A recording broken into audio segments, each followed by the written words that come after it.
আসসালামু আলাইকুম। আশা করি সকলেই ভালো আছেন। প্রিয় চাকরি প্রত্যাশী ভাই বোনেরা, অনেকেই জানতে চান সিভিল সার্জনের কার্যালয়ের নিয়োগ সার্কুলার যেগুলো পরিবার পরিকল্পনা মন্ত্রণালয় অর্থাৎ স্বাস্থ্য সহকারী পদে যে নিয়োগ সার্কুলারগুলো সম্পর্কে আপনারা জানতে চান। তো কোন জেলাতে সার্কুলার দিয়েছে বা কোন সার্কুলার এখনো দেয় নাই, আর কবে কোন জেলাতে সার্কুলার দিবে এই বিষয়গুলো নিয়ে আজকের ভিডিওতে আমি আপনাদেরকে আলোচনা করে বিস্তারিত তথ্যগুলো জানিয়ে দেওয়ার চেষ্টা করব। আমি কিন্তু এই চ্যানেলে বাংলাদেশের সকল সরকারি নিয়োগ সার্কুলারগুলো আপলোড দিয়ে থাকি। পাশাপাশি কিন্তু জেলা পর্যায়ে যে নিয়োগ সার্কুলারগুলো রয়েছে অর্থাৎ সিভিল সার্জনের কার্যালয়, এছাড়াও কিন্তু জেলা প্রশাসক অর্থাৎ ডিসি অফিসের নিয়োগ সার্কুলারগুলো এখানে আপলোড দিয়ে থাকি। তো যারা নতুন দেখতেছেন অবশ্যই চ্যানেলটিতে সাবস্ক্রাইব করে রাখবেন। বাংলাদেশের সকল সরকারি নিয়োগ সার্কুলারগুলো আপনি সবার আগে জানতে পারবেন। তো সিএস অর্থাৎ এই যে সিভিল সার্জনের যে নিয়োগ সার্কুলারগুলো রয়েছে এগুলো কিন্তু জেলা পর্যায়ে হয়ে থাকে। তো এই সার্কুলারের মধ্যে সবথেকে বড় পদ দেখবেন স্বাস্থ্য সহকারী। বেসিক্যালি এই সার্কুলারের এই স্বাস্থ্য সহকারী পদে অনেকেই অ্যাপ্লিকেশন করতে চায় বা অনেকেই অ্যাপ্লিকেশন করতে ইচ্ছুক। তো এই এগুলো কিন্তু জেলা পর্যায়ের হয়ে থাকে, অর্থাৎ যার যে জেলা সেই জেলার প্রার্থীরা শুধুমাত্র আবেদন করতে পারে। তো অনেকগুলো জেলাতে কিন্তু সার্কুলার দেওয়া হয়েছে, অর্থাৎ এই সার্কুলারটা কিন্তু আপনার প্রতি বছরে একবার করে দেয়, অর্থাৎ প্রতি বছর শেষে শূন্য পদের যে তালিকাটা ওই শূন্য পদের তালিকার অনুপাতে কিন্তু একটা সার্কুলার নিয়োগ দেওয়া হয়। তো 2025 সালের নভেম্বর ডিসেম্বর অর্থাৎ সেপ্টেম্বর অক্টোবর নভেম্বর ডিসেম্বর এই 4 মাসে যে জেলাগুলোতে দিয়েছে, তো সেই জেলাগুলো সংখ্যা প্রায় 15 থেকে 20টার মতো জেলা। এই এই জেলাগুলো কিন্তু আর আপনার 2026 সালের আহ, জুলাই মাস বা আগস্ট মাসের আগে আর দিবে না, ঠিক আছে? এই বিষয়টা আমি আপনাদেরকে ক্লিয়ার করে দিলাম। আচ্ছা, কোন জেলাতে দিছে আমি আপনাদেরকে সেই জেলাগুলোর নাম একটু উল্লেখ করে দেই। যেমন লক্ষ্মীপুর, নরসিংদী, পঞ্চগড়, তারপরে ঝালকাঠি, জয়পুরহাট এই জেলাগুলো কিন্তু অলরেডি দিয়ে দেওয়া হয়েছে। আরও কিন্তু বেশ কিছু জেলা কিন্তু আহ, বর্তমানে চলমান রয়েছে, যেমন খাগড়াছড়ি জেলাতে কিন্তু বর্তমানে আবেদন চলমান রয়েছে। আর অনেকগুলো জেলাতে অর্থাৎ প্রায় কিন্তু 35টার মতো জেলাতে কিন্তু সার্কুলার এখন দেয় নাই। এই সার্কুলারগুলো কিন্তু রিসেন্টলি প্রকাশ করা হবে, এগুলো একসঙ্গে প্রকাশ করা হয় না। আর এই সার্কুলারগুলো সম্পর্কে বাহির থেকে কোন জেলাতে কখন কবে সার্কুলার দেবে এই বিষয়টা বলা পসিবল না। যেহেতু জেলা পর্যায়ের সার্কুলার, সেই ক্ষেত্রে এই বিষয়টা জেলা পর্যায়ের একান্ত ব্যক্তিগত বিষয় হয়ে থাকে। তো এটা কিন্তু আমরা বাইরে থেকে বলতে পারবো না।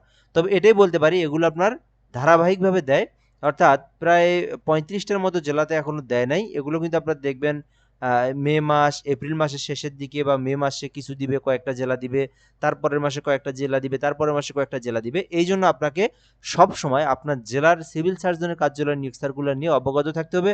যখন সার্কুলার দিবে সঙ্গে সঙ্গে আপনাকে অ্যাপ্লিকেশন করতে হবে, যেহেতু এই সার্কুলারটা অনেক বড় একটা হয়ে থাকে।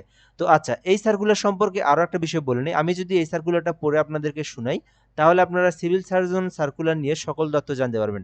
যেমন এখানে কিন্তু বাংলাদেশের সকল জেলার সিভিল সার্জনের নিয়োগ সার্কুলারের শিক্ষাগত যোগ্যতা, পদের নাম, বেতন স্কেল সবকিছু একই হয়ে থাকে। তো আমি এই সার্কুলারটা আপনাদেরকে দেখাবো যেটা বর্তমানে চলমান রয়েছে। তো এখানে 60 মুদ্রাক্ষরিক কাম কম্পিউটার অপারেটর নিয়োগ দেওয়া হবে, যেখানে একটি পদ রয়েছে। তো এটা জেলা ভেদে ভিন্ন ভিন্ন সংখ্যা হতে পারে। যার জেলাতে শূন্য পদের তালিকা যেমন, সেই জেলাতে পদের সংখ্যা বেশি হয়ে থাকে। তো এটা কিন্তু 14 গ্রেডের। আর আবেদনকারীর যোগ্যতা এখানে বলা হয়েছে যে কোনো স্বীকৃতি বিশ্ববিদ্যালয় হইতে স্নাতক ডিগ্রি অথবা সমমান ডিগ্রি, অর্থাৎ আপনি যদি অনার্স পাস করেন অথবা আপনি যদি ডিগ্রি পাস করেও থাকেন তবেই কিন্তু আপনি আবেদন করতে পারবেন। আর এখানে বলা হয়েছে যে কম্পিউটার ব্যবহারের ক্ষেত্রে word processing, data entry, typing ইত্যাদি সম্পর্কে বেসিক দক্ষতাগুলো আপনার জানা থাকতে হবে। এখানে কিন্তু খুব একটা দক্ষতার প্রয়োজন নাই। বেসিক যে নলেজগুলো রয়েছে কম্পিউটার অপারেটর সম্পর্কে এবং টাইপ করতে পারেন, তাহলে আপনি আবেদন করতে পারবেন। 2 নম্বর পদের নাম অফিস সহকারী কাম কম্পিউটার মুদ্রাক্ষরিক। এখানে কিন্তু মোট 6টি পদ রয়েছে 16 গ্রেডের। এখানে শিক্ষাগত যোগ্যতা চাওয়া হয়েছে উচ্চ মাধ্যমিক, অর্থাৎ শুধুমাত্র এইচএসসি পাস করেছেন যারা, তারাই কিন্তু এই অফিস সহকারী কাম কম্পিউটার মুদ্রাক্ষরিক পদটিতে আবেদন করতে পারবেন। আর এখানে বেসিক কম্পিউটার সম্পর্কে জানা থাকতে হয়।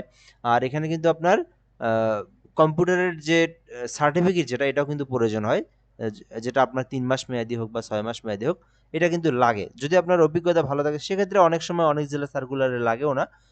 আবার তারা চাইতেও পারে আপনার এই সনদটা, মানে কম্পিউটারের সনদ যেটা। আর আপনাকে এইচএসসি পাস থাকতে হয় 16 গ্রেডের চাকরির জন্য।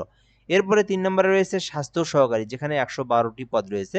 বেসিক্যালি এই সার্কুলারের অর্থাৎ সিভিল সার্জন সার্কুলারের কিন্তু আপনার স্বাস্থ্য সহকারী পদটা অনেক বড় হয়ে থাকে। তো যার জেলা যত বড় এবং যার জেলাতে শূন্য পদের তালিকা যেমন, শূন্য পদের সংখ্যা যেমন, সেই অনুযায়ী আপনার হয়ে থাকে। তো এই স্বাস্থ্য সহকারী পদটার কিন্তু পরীক্ষা মানে সবকিছু নিজ জেলাতেই হয়ে থাকে এবং কর্মস্থলটা কিন্তু নিজের এলাকাতেই হয়ে থাকে। তো এই জন্য সবাই আর কি এই পদে অ্যাপ্লিকেশনের জন্য অনেক খোঁজাখুঁজি করে থাকে এই সার্কুলারগুলো। তো যখন যার জেলাতে ছাড়বে অবশ্যই আপনারা এই স্বাস্থ্য সহকারী পদটাতে আবেদন করার চেষ্টা করবেন। এটা কিন্তু একদম নিজের জেলার প্রার্থীরা, সেই ক্ষেত্রে কন্টেস্টটা অনেক কম হয়ে থাকে। তো এইটাতে একটু চেষ্টা করলে বা একটু পরিশ্রম করলে আপনার কিন্তু এই চাকরিগুলো হয়ে যায়। তো এখানে উচ্চ মাধ্যমিক থাকতে হয়, আপনার শিক্ষাগত যোগ্যতা এইচএসসি পাস থাকতে হয় স্বাস্থ্য সহকারী পদে। আর এখানে সর্বমোট ১১২টি পদ রয়েছে ১৬ গ্রেডের, ঠিক আছে? আর স্বাস্থ্য সহকারী পদটা ১৬ গ্রেডের হয়ে থাকে। এর পরবর্তী যে বিষয়টা দেখব, ড্রাইভার পদ রয়েছে, যেখানে কিন্তু একটি পদ রয়েছে ১৬ গ্রেডের। এখানে শিক্ষাগত যোগ্যতা চাওয়া হয়েছে কোনো স্বীকৃতি বোর্ড হইতে জুনিয়র স্কুল সার্টিফিকেট, অর্থাৎ শুধুমাত্র অষ্টম শ্রেণী ড্রাইভার পদে যারা আবেদন করতে চান বা যারা ড্রাইভিং সার্কুলার মানে খুঁজে থাকেন, তারা কিন্তু ড্রাইভিং পদে আবেদন করতে পারেন।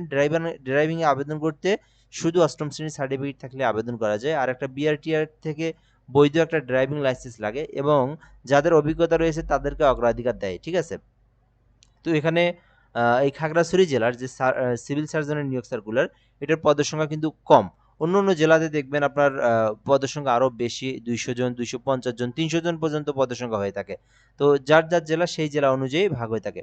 তো যাই হোক, এই ছিল মূলত বিষয়। এই সার্কুলারে আবেদনের জন্য কিন্তু আপনার বাংলাদেশের সকল জেলাতে সিভিল সার্জনের নিয়োগ সার্কুলারের আবেদনগুলো কিন্তু অনলাইনের মাধ্যমে করতে হয়। অর্থাৎ সিভিল সার্জনের কার্যালয় সার্কুলারগুলো অনলাইনের মাধ্যমে আপনাকে ফর্ম পূরণ করে অ্যাপ্লিকেশন করতে হয়। বাট এই খাগড়াছড়ি জেলার এই সার্কুলারটা কিন্তু অফলাইনে আবেদন, অর্থাৎ আপনার ডাকযোগে, অর্থাৎ কুরিয়ারে হোক বা সরাসরি হোক, এই যে ডকুমেন্টগুলোর কথা বলা রয়েছে এখানে, এই ডকুমেন্টগুলো আপনাকে পৌঁছায় দিতে হয় আপনার জেলা প্রশাসকের কার্যালয়ে, সিভিল সার্জনের কার্যালয়ে, তাহলে আবেদনটা সম্পূর্ণ হয়ে যায়। তো এই সার্কুলার নিয়ে এটা আমি আপনাদেরকে দেখাইলাম যে এই সার্কুলারের যে পদের সংখ্যা, পদের নাম, বেতন স্কেল, প্রতিটা সার্কুলারে কিন্তু সবকিছু একই, শিক্ষাগত যোগ্যতা একই, পদের নাম, গ্রেডগুলো একই হয়ে থাকে, ঠিক আছে? তো এখন যে বিষয়টা সেটা হচ্ছে আপনার জেলাতে কখন ছাড়বে এটা সম্পর্কে আপনাকে সবসময় কিন্তু একটা খেয়াল রাখতে হবে। অর্থাৎ আপনারা এইটার নিজের জেলা ইউটিউবে অথবা গুগল অথবা ক্রোম ব্রাউজারে সার্চ করবেন যে আপনার বাসা যদি হয় বগুড়া, আপনি সার্চ করবেন সিভিল সার্জনের কার্যালয় বগুড়া নিয়োগ। তো যখন দেখবেন যে প্রথম নোটিশ বোর্ডেই দেখবেন আপনার প্রথম যে ওয়েবসাইট সেটা কিন্তু আপনার নিজের যে জেলার যে ওয়েবসাইট যেটা রয়েছে সিভিল সার্জন সেটা আসে। ওখানে আপনি নোটিশ বোর্ডে তাকালে আপনি দেখতে পারবেন যে সার্কুলার আছে কিনা নাই। এভাবে আপনি ৬৪ জেলা থেকে যে যার জেলা থেকে ভিডিওটা দেখছেন, তো আপনারা কিন্তু নিজ মোবাইল থেকেই কিন্তু আপনারা আপনার জেলাতে সার্কুলার দিয়েছে কি দেয় নাই এটা আপনারা জানতে পারবেন। এছাড়াও সবথেকে সহজ পদ্ধতি হচ্ছে আপনি আমার এই ইউটিউব চ্যানেলে সাবস্ক্রাইব করে রাখবেন। বাংলাদেশের সকল সরকারি নিয়োগ সার্কুলার প্রকাশ হওয়া মাত্রই আপনি এইখানে জানতে পারবেন। এই সিভিল সার্জনের নিয়োগ সার্কুলারগুলো সবার আগে আপনি এইখানে জানতে পারবেন। তো ভিডিওটা এই পর্যন্তই। পরবর্তী ভিডিওতে আমি আপনাদেরকে দেখাবো আবার যে জেলাতে নিয়োগ সার্কুলার দিবে এরকম ভিডিও করে আপনাদেরকে আমি দেখিয়ে দেওয়ার চেষ্টা করব ইনশাআল্লাহ। তো ধন্যবাদ, ভালো থাকবেন। আসসালামু আলাইকুম।